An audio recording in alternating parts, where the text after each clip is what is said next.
There. Okay, so hi, I'm Sheila. I'm at Ponderosa Plains Farm here in Elizabeth, Colorado, and we are a lavender farm um, just right off of CR 21. So a lot of you probably just driven straight past us and not seen us, but we are here. And so on our farm, obviously, we grow and sell lavender and lavender products, and we also sell eggs and honey, jams, with hand sanitizer. We have chicks. I have chicks for sale right now. And we also sell plants.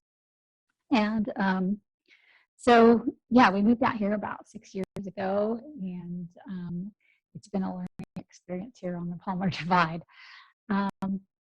And last week, I was talking to a friend of mine who's a first-time gardener. And I was telling her about what I giving her some advice on things, and I realized I took a very long time, and I was telling her all things that I would have liked to have known when I first started. And so I thought, well, maybe I'll see if there's other people, because I know a lot of people are starting gardens for the first time out here, and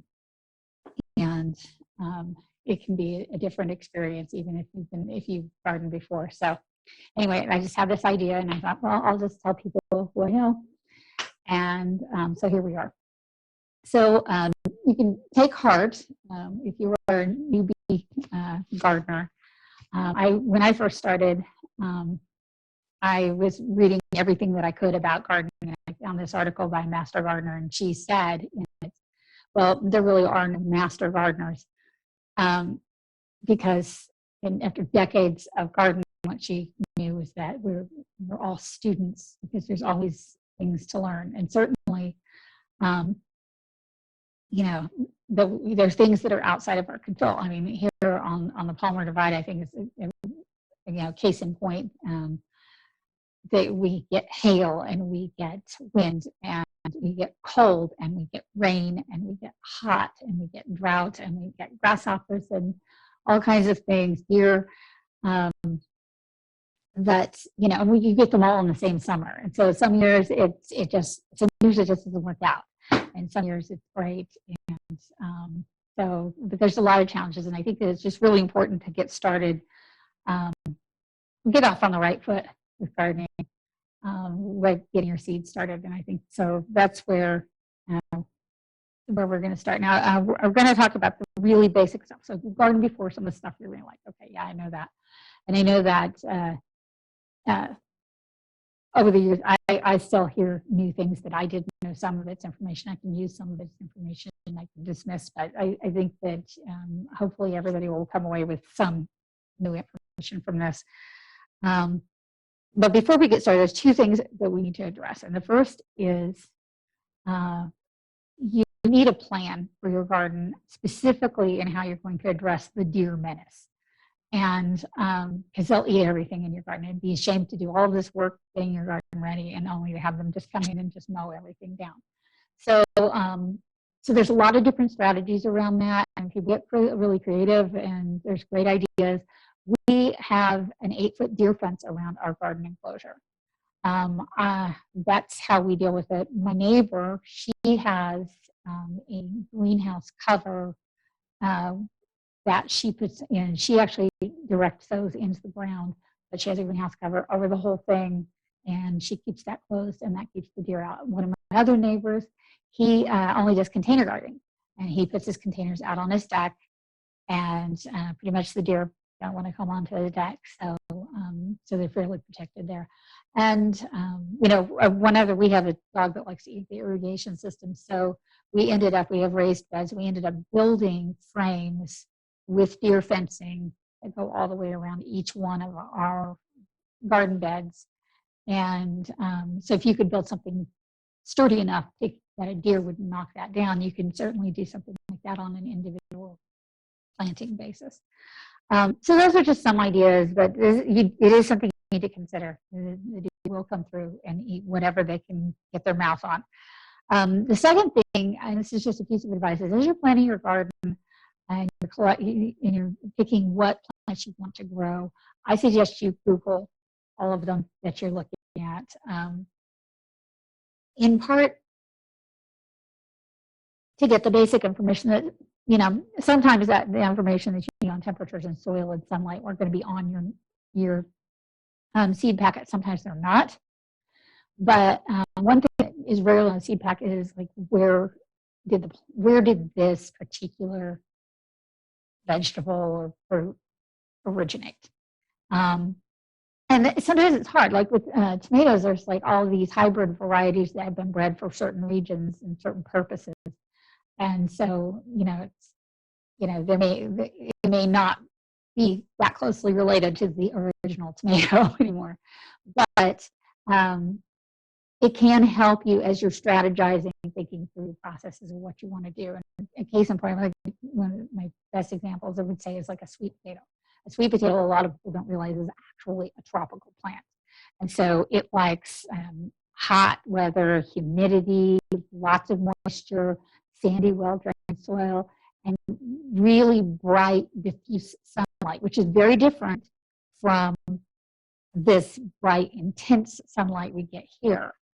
So now you can MacGyver all of those things. I've grown sweet potatoes out here. I know somebody who's grown sweet potatoes in Alaska, and so you can create those conditions to a certain extent wherever you are.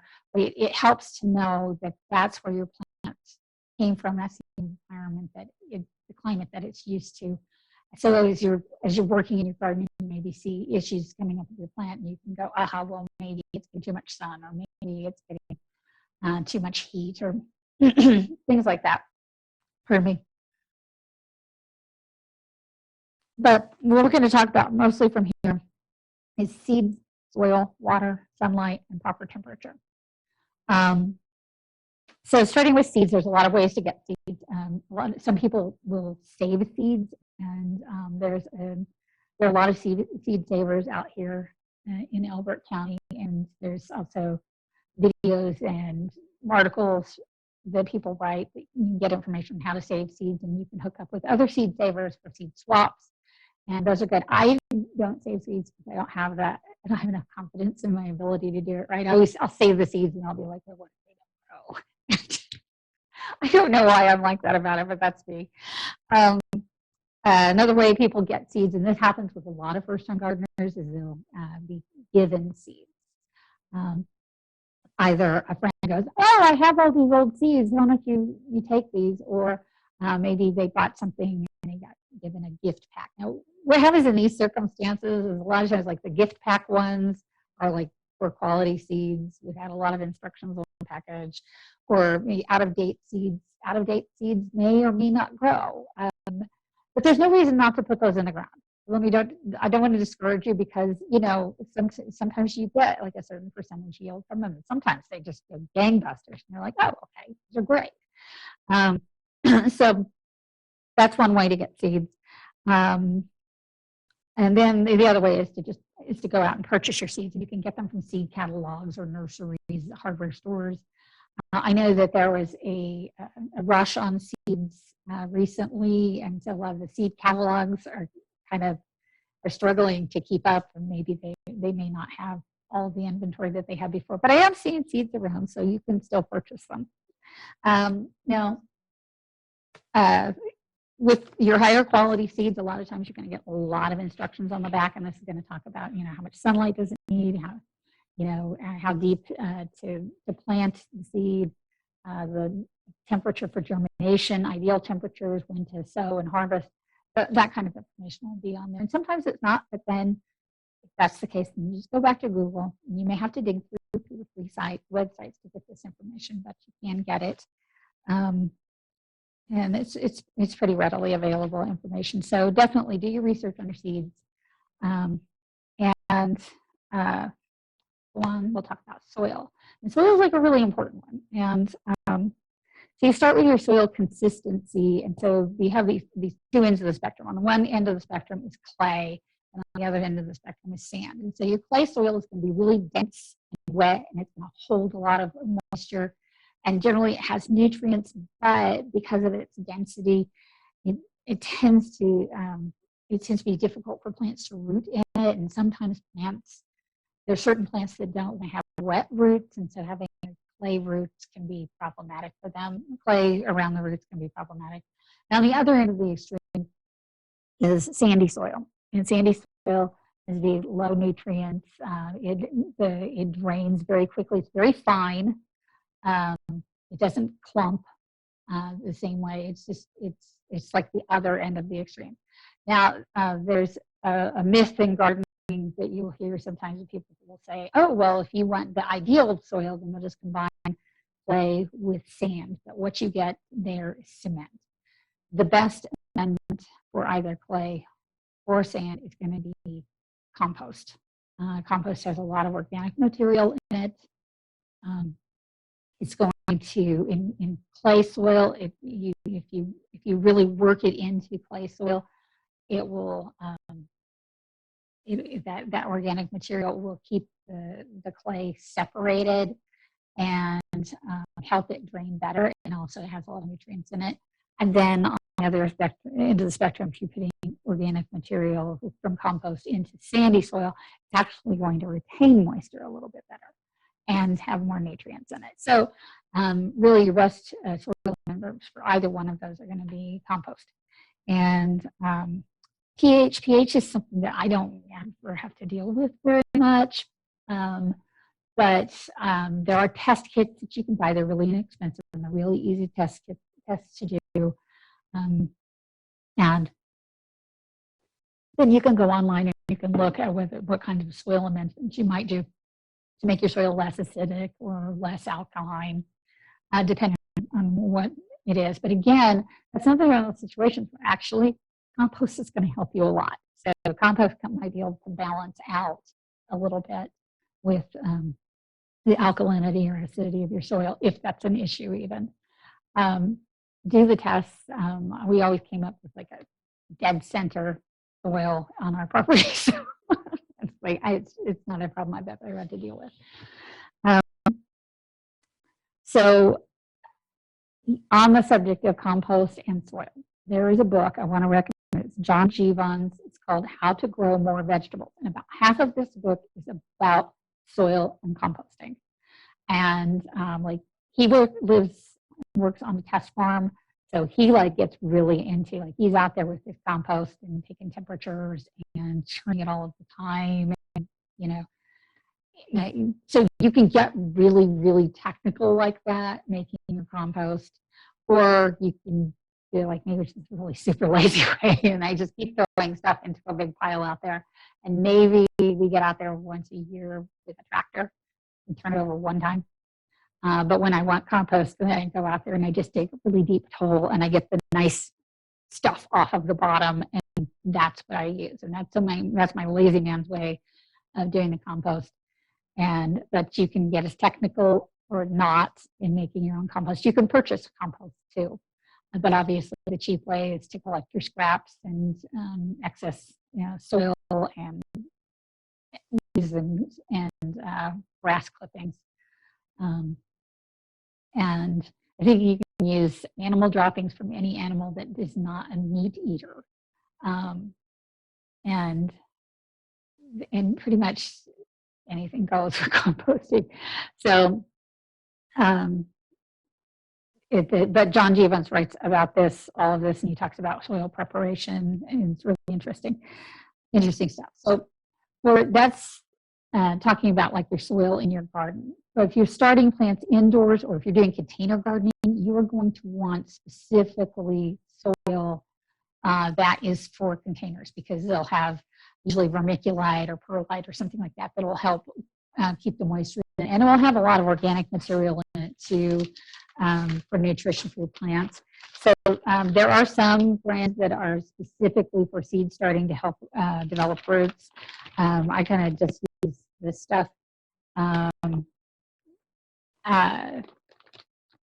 But if you don't want to buy anything special,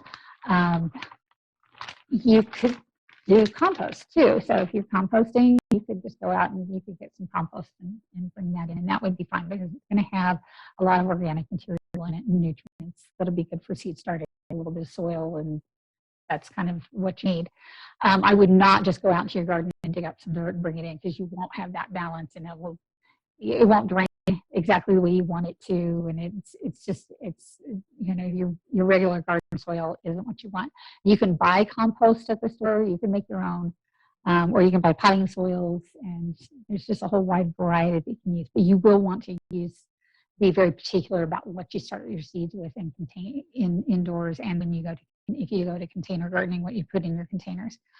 You want your soil to be this kind of loamy, loose, aerated mix, and it's just feels good, smells good when you use it, and I will talk a little bit more about that when we talk about preparing the ground.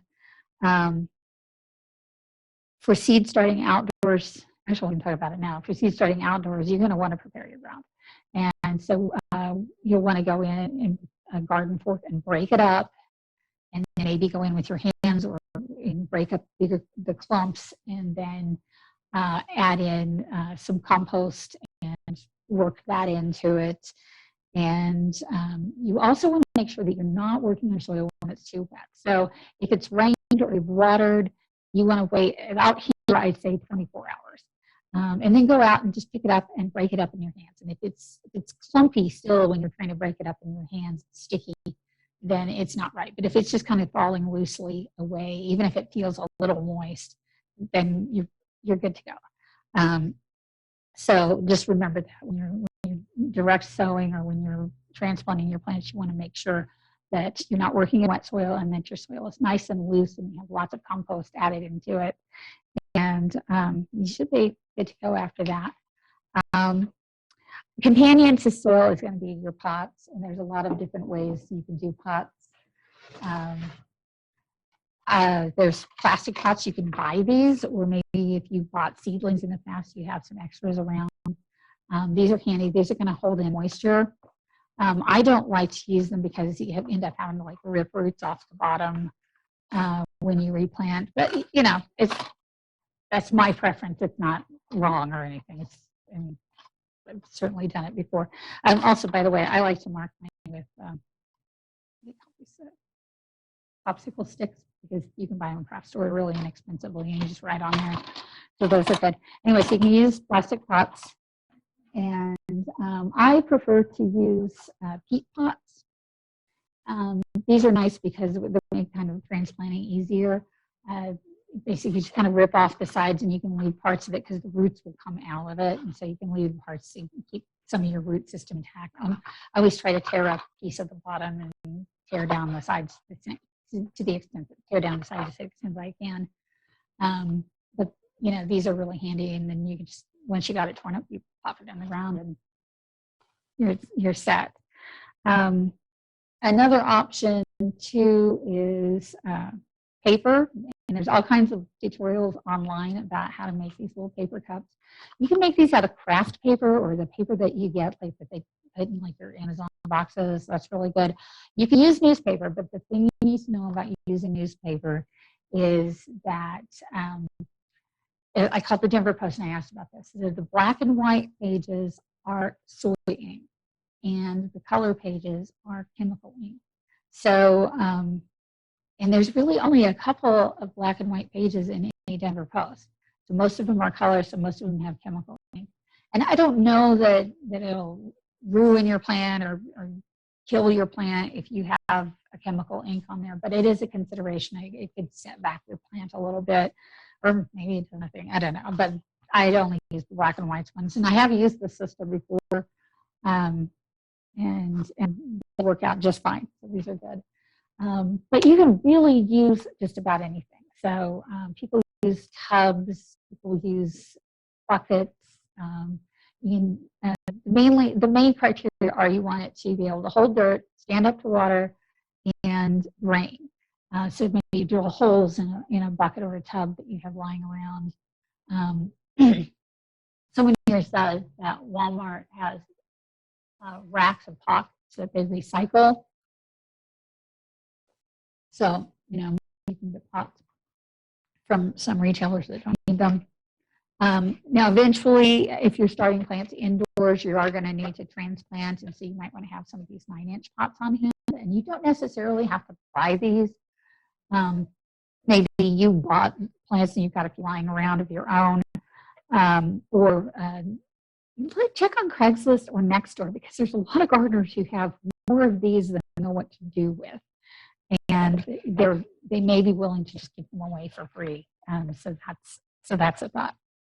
Now, obviously, if they're draining, you're going to need to drain into something, and you can use any kind of tray.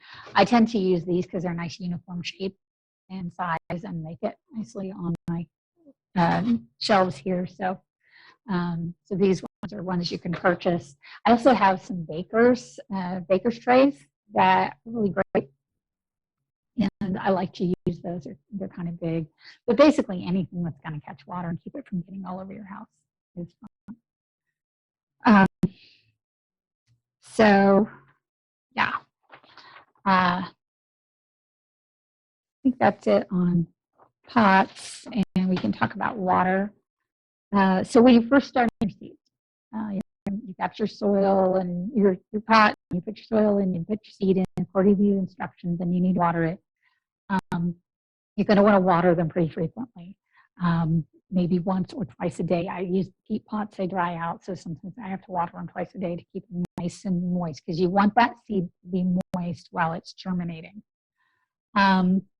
Now, you also don't want to upset the seed too much. So like a regular watering can like this, you pour in the water and it actually will tumble the soil around, and it can actually turn the seed upside down and get it in a position where it can't germinate properly.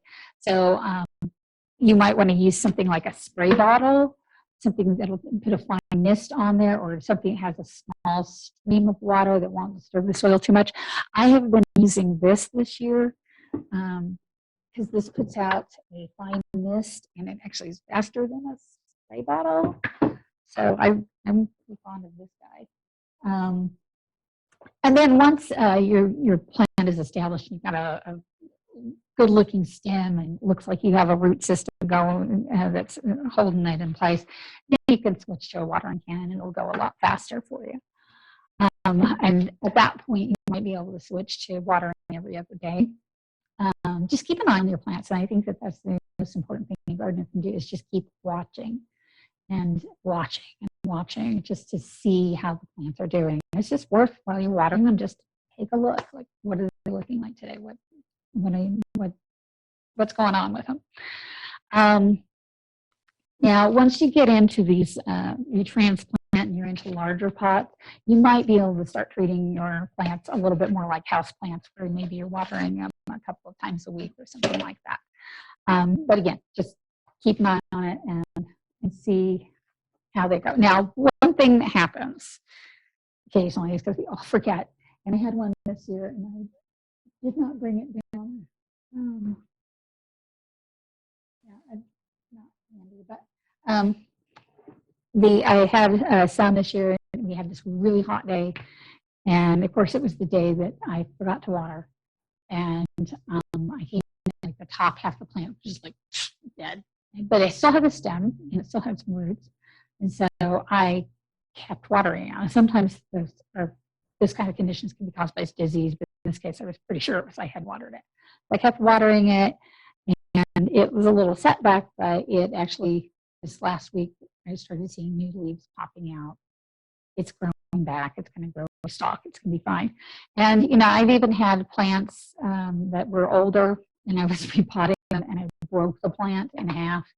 And again, you still have enough of a plant left. You have that whole root structure invested there and a stem.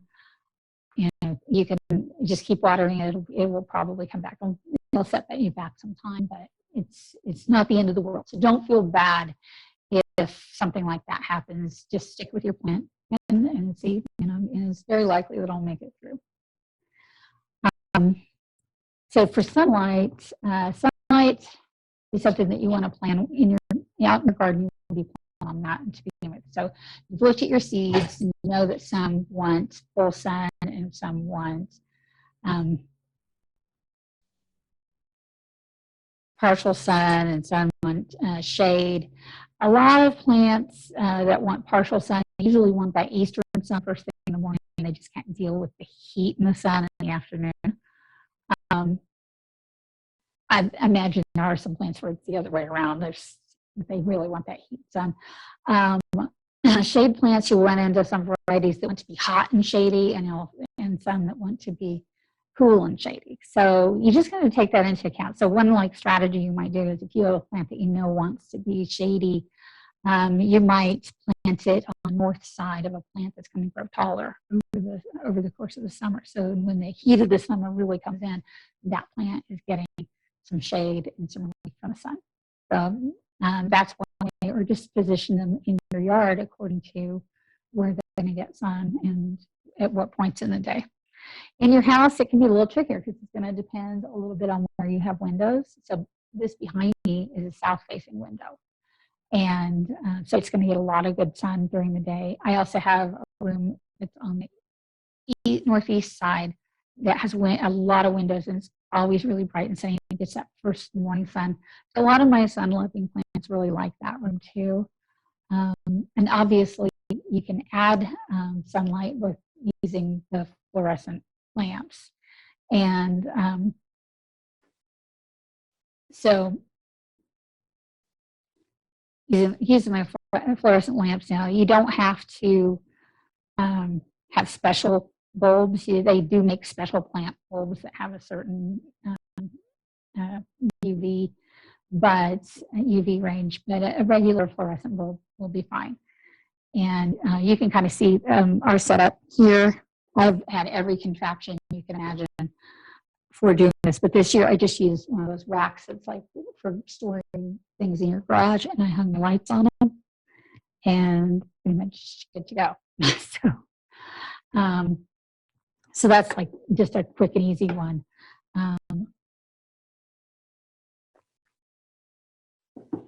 And somebody asked about whether LED lights, honestly, I'm not an expert on LED lights. I think that there are LED lights that have like a full spectrum that would work, and I think it just depends on the light. But somebody here did say, all right, it popped out. Oh, they're having success with T5 full spectrum LED. So LED lights work, and that's really great.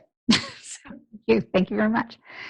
Now, some of your plants too may want diffuse light, and that's something to strategize about and to think about. So and when you're starting plants indoors, you're not going to want to put your shade-loving plants like right up against the glass, because the sun is going to burn them here. I've got some here on this side. I'm not sure you can see these, but these are kale. And they prefer shade, so I kind of have them back away from the window, and they're very happy over here. And once you get your plants germinated, like I have some sun-loving plants that are on the top, and they're not getting quite as much sun, but on the germinating plants. And so, but yeah, I think I lost my place. Out in your garden, though, you've got sunlight, and you'll want to consider whether you need to use shade covers on some plants, or I think sometimes frost covers may not like down on the plant, but up above the plant can give you like a diffuse light that's different than a shade cover. So there's a lot of different ways you can kind of MacGyver the conditions that you need for what you're growing. So let's see, then next we're going to talk about temperature. And temperature is kind of one of the most important ones, particularly for germination. One of the things that's going to be in your handout is information about temperature. And I just put a chart that's my cheat sheet, and it talks about ideal germinating temperatures, the low temperature, the high temperature, and the ideal range that the plant does well in. And I couldn't remember most of that stuff when I was first learning, and sometimes I still don't. So I just keep my cheat sheet, and that's what I use when I'm trying to make decisions about when I'm going to put plants out, when I'm going to start them. Temperature can be kind of an important one. You're going to generally need a little more heat to germinate a plant. And so you might find a really warm room, maybe if it's a warm, sunny room in your plant, particularly these heat lovers. That's an ideal situation. I personally think there's a lot of stuff that you don't have to spend money on for gardening. Pot, soil, any of that stuff, seeds even. But I actually kind of have found these to be worth it. And these are plant heaters, and they're just little flat things. You put it underneath your tray. They usually raise the temperature about 10 degrees above ambient temperature, so they're not hot, but they do tend to speed up your germination rates. Now, if your plants say like a lot of the sunflowers want to be like around 70 degrees to germinate, and so let's say you're only getting to 65 where you're at, that'll generally work. They usually will still work. It'll just take longer for germination to take place. But I've found these to be a pretty good investment and not terribly expensive. I think you can find them $15 to $25 online. I haven't priced them this year because I have a lot of them, but so yeah. Oh, and there are also some plants that have to get cold before they germinate. And the way you deal with that is you can either put it out while it's cold and put the seeds out while it's cold, or some people will like wrap the seeds in a wet paper towel and keep it in the refrigerator for a while and then plant their seeds. So there's usually if you've got a plant like that, it'll say so on the packet or online. You'll get some information about how they need that cold to get themselves started. So right now, sowing indoors versus sowing outdoors, and I made up a list of plants that you've got some cool tolerant ones that can go out right now on the Palmer Divide, and then you've got some heat-loving ones that you can sow indoors. You probably should be sowing them indoors because our season is so short. So here, this is kind of good. So for the ones that you can direct sow right now, you've got parsnips, carrots, potatoes, onions, peas, and garlic. And you can put any of that outside, just prepare your soil and get it all nice and ready. And potatoes in particular, that's one I love to plant. It's kind of like a set it and forget it kind of plant, and kids love it. So if you have kids, definitely recommend potatoes. And maybe I'll do a thing on that another time. But for the plants that you need to start indoors now, because we have a short season and they really can't go out until it is warm. Those are going to be your tomatoes and cucumbers, your winter squash, your pumpkin, summer squash, peppers, and basil. So right now, the temperature in the soil outside is about 40 degrees, which is ideal for those cool weather ones. That's one of those things you want to keep an eye on. So to get them sown into the soil, just follow those tips that I gave you about preparing your soil. So don't plant when the soil is too wet, and so that you don't lose that nice soil structure with the aeration. And then also I recommend out here that once you get your plants in the ground, that you put a light layer of mulch on top. I mean light, because you want the sunlight to penetrate through and get down to your seed, through the soil and get down to your seed. But one thing that happens out here is you just prepared all this nice, beautiful, dark soil, and then the sun comes along and just bakes it. So I like to put down a light mulch. And what I use for mulch is straw, and straw can be kind of dicey because a lot of straw has weeds in it. But my straw, I have chickens, and so I put the straw out with the chickens during the winter, and they pick over it, and they get a lot of those weeds out of there. So I don't feel too bad about going in and picking that up with all the little chicken additive in there too, and just spreading a light layer of that down just to keep the soil from baking. So if you have plants indoors and you're going to put them outdoors, one thing, if you get started like on tomatoes or cucumbers late, you can opt to just keep them in containers, and that way when the rest of us are running out there to get the last of our tomatoes when it's going to drop to 40 degrees outside, you can just pull your plant inside and you're still getting you're still getting growth and production out of your plants. So that's one thing to remember there. But you do have to harden your plants before you put them out there, because the control conditions in your house are a lot nicer than they are out there. Because out there we got our Palmer Divide wind, we got our Palmer Divide driving sun, and of course we have the extreme changes in temperature. So,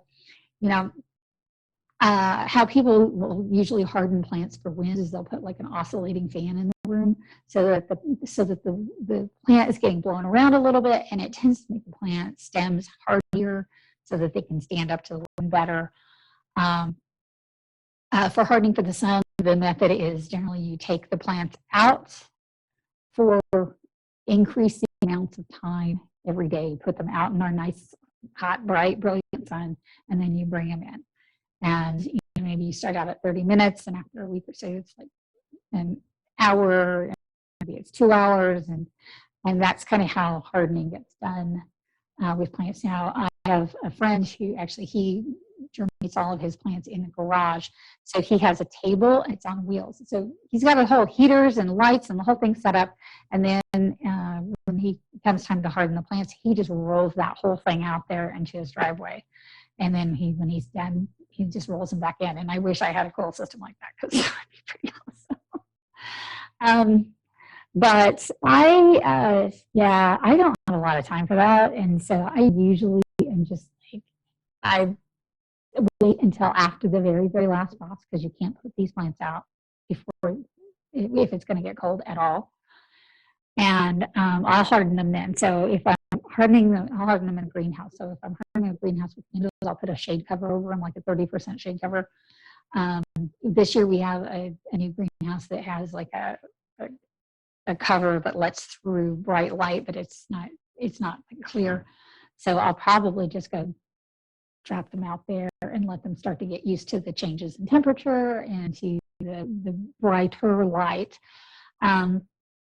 But I'm going to want to get them in the ground, and so I'm not going to take weeks and weeks to harden them. So more than likely they'll get like a week or so of that, and then I will go to the other method, which is I plant it, and then our planters have posts in each corner. So what I do is I hang a shade cover, like a 30% shade cover over the top, or I might use a frost barrier. Now the frost barrier is not down on the plant, it's up above, suspended above the plant, just to get that diffuse light that goes through. And then I take plastic moving tape, that you wrap around stuff, and I will run like around the outside of my posts, maybe a band about this way, just to break the wind a little bit. So they're not getting really tossed around by the wind, but they're getting some wind. And that's pretty much how I do it. That's my quick and dirty method. Another thing about using the shade barrier on the top is that out here in June, we get a lot of hail. And I tend to leave mine on longer probably than I should, because we get these pop-up hailstorms, and I'll go out there and almost like I've got these things. They're just full of hail. They've protected my plants. That's great. The downside to that is I think that it does stunt the plant's growth a little bit because it's not getting all that sun. But you can do something where you can leave your shade covers nearby, and a storm's coming, you can run out and put the shade covers on just in case. So those are just some strategies for hardening. But it is something that you need to pay attention to, because sun scald is a real serious threat out here, and you can't just put your plants out and serious cases of sun scald they will not come back from. So that's something to keep in mind. And again, you just keep an eye on your plants once you put them out there, and then you'll kind of get an idea for like how they're dealing with the change. But do try to give them kind of a gradual transition. So that leads us to like transplanting. And for transplanting specifically, you have to wait until after the last frost or snow for these heat-loving plants. Out here on the Palmer Divide, that's about 10 days to 2 weeks after Mother's Day. So I look at my calendar and I go, okay, it's 10 days after Mother's Day. That's the day I plan to plant. As I keep getting closer to that day, I'm going to be watching the weather. And there's some good weather sources. Weather Underground, that's wonderground.com, gives you localized weather, usually in a 10-day forecast. Another one that is probably my favorite is Mountain Wave Weather. And I'm going to put his website address in the handout materials that I send to all of you. But Mountain Wave Weather specializes in doing the weather here on the Palmer Divide. He's an amateur meteorologist, or maybe he's special, I don't know. But he's kind of, this is what he loves to do. And so the other thing, obviously, that you have to plan around is that you've got your deer fencing in time before you've got your plants out in the ground.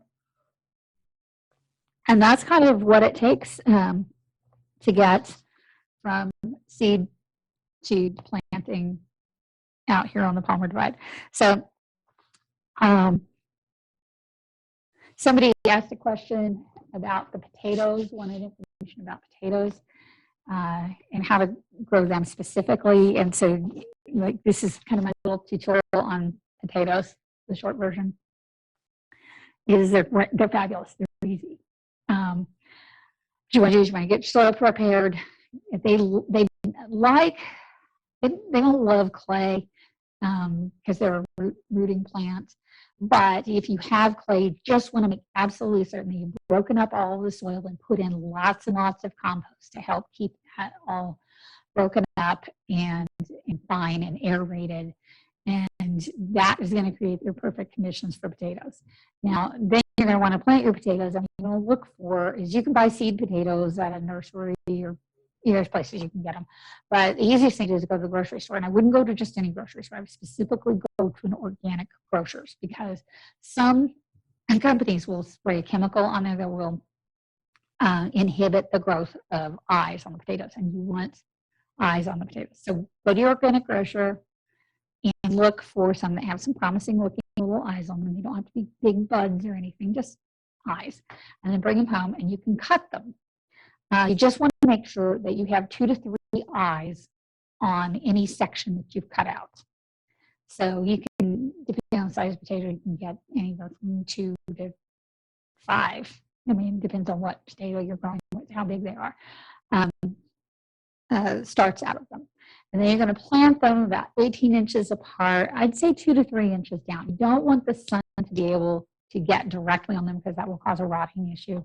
But plant them 2 to 3 inches down, put over your light layer of mulch, and wait. You'll get this lovely little green plant from 12 to 18 inches tall, and it will eventually form a beautiful purple flower. And once that flower fades, then you know you have potatoes in the ground. And a lot of times what I'll do is I'll go out and maybe harvest a few potatoes over the course of the summer, but I'll leave most of them until after the first frost. And then I'll go dig all of them out and bring them in. And one of the reasons why I say that these are so great for kids is because it's like a treasure hunt. Kids really love digging up potatoes. Like you go in with your shovel, or actually you probably use a garden fork because you really don't want to slice all of your potatoes. You got to be very careful. But you pull the plant up, and it's just scrambling around in the dirt, pulling potatoes out, and it's fabulous. A lot of fun. So I highly recommend that. And let's see, did I miss any? Oh, somebody did say that you can sow in milk duds. So that's good information. Really, I think it's really great. People have all kinds of creative ways that they start their seeds, and you don't really need fancy containers to do it. You don't need fancy anything to do it. So anyway,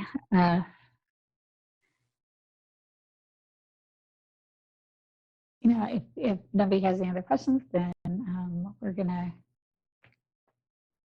go on, and you guys have a great day. I know everybody's probably dying to get out in the sun and get into their gardens. So thank you so much for joining. And future topics. I've got some ideas. Maybe we'll do this another week or 10 days or something like that. We could go into specific plants. Like I know a lot of people want to do tomatoes, and there's some little tricks to tomatoes to know, or potatoes is a good one, although I kind of just did that. Or we could talk specifically about garden designs. Or somebody asked me about irrigation systems, and I think irrigation systems are really interesting. I'm not like a professional installer, but I did do an above ground system in our garden, and the irrigation companies treat like all the water dynamic information like it's a state secret. So, so it's kind of it's nice when you actually found the information and can use it. So we might do something on that. But just kind of whatever people are interested in. If you want to send me a message, that would be great. I'm going to send a handout to everybody, and you'll have that my temperature cheat sheet, and it'll have some website information for the weather people and also the Elbert County Master Gardeners. They are a really good resource that you can call them and they'll answer. Then they'll call them or email them and they'll answer your questions. And there'll obviously be some contact information for me if you have any questions. Anyway, thank you all so much. I appreciate your time.